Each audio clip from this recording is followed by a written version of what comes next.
Hello दोस्तों, नमस्ते, प्रणाम। मैं हूं सविता पल्त। अपने यूट्यूब चैनल आप सभी का स्वागत करती हूं, अभिनंदन करती हूं। तो आज बहुत दर्द भरा, बहुत सुंदर एक शंकर जी और गौरा पार्वती का गीत है। कैसे लिख कमेंट बॉक्स में जरूर बताइए।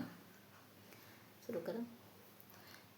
गौरा पीसई गईलिन भांग, पीसई गई अंगूरी। गौरा पीसई गईलिन भांग, पीसई गई अंगूरी। भोला पीटथी का पार, गौरा कहई पगली। भोला पीटथी का पार, त गौरा मिलई पगली।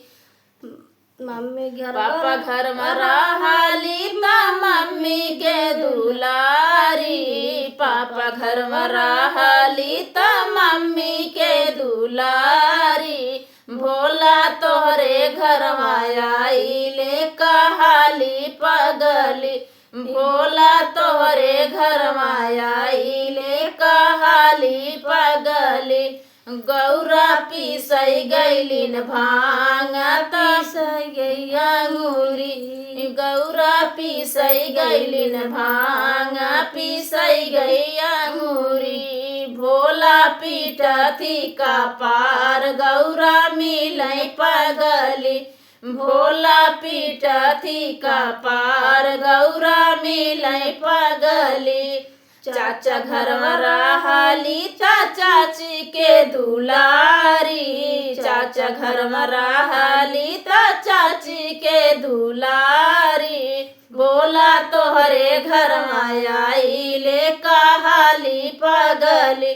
भोला तोहरे घर आइले कहाले पगली। गौरा पीसई गईले भांग, पीसई गई अंगूरी। गौरा पीसई गईले भांग, पीसई गई अंगूरी। भोला पीटथी का पार, गौरा मिलिन पगली। भोला पीटथी का पार, गौरा मिलई पगली। भैया घर में रहली त भाभी के दुलारी। भैया घर में रहली त भाभी के दुलारी।